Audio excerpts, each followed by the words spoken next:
بسم اللہ الرحمن الرحیم۔ ناظرین کرام، آج ہم بات کرتے ہیں حج کے لیے روانگی سے قبل کرنے کے کام۔ سابقہ گناہوں سے تہہ دل سے توبہ کرے اور آئندہ نہ کرنے کا عزم کرے۔ فرائض و واجبات مثلا نماز، روزہ، زکوٰۃ، صدقۃ الفطر، قربانی، نذر و منت وغیرہ جو ادا نہ کیے ہو تو ان کی قضا کرے۔ سب کی قضا فی الوقت ممکن نہ ہو تو ان کی قضا کا پختہ عزم کرے۔ حج پر جانے سے پہلے کسی کا کوئی حق دینا ہو تو وہ ادا کرے۔ کسی کو برا بھلا کہہ دیا ہو، لڑائی جھگڑا ہوا ہو تو اسے معاف کرا لے۔ کسی کا قرض یا امانت ہو تو اسے ادا کرے۔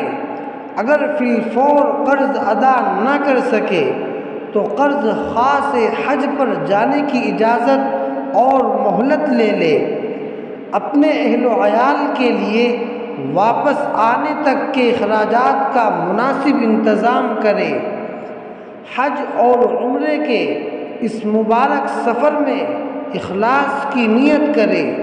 یا اللہ، میں تیری رضا اور خوشنودی اور تعمیل حکم کے لیے یہ سفر کر رہا ہوں یا کر رہی ہوں۔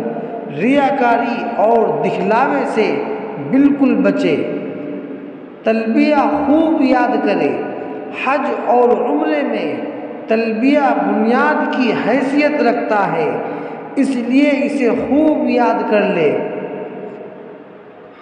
تلبیہ کے کلمات: لبیک اللہم لبیک لا شریک لک لبیک ان الحمد والنعمت لک والملک لا شریک لک۔ اللہ تعالی ہم سب کو کہنے سننے سے زیادہ عمل کی توفیق عطا فرمائے۔ سبحان اللہ و بحمدہ، سبحان اللہ العظیم۔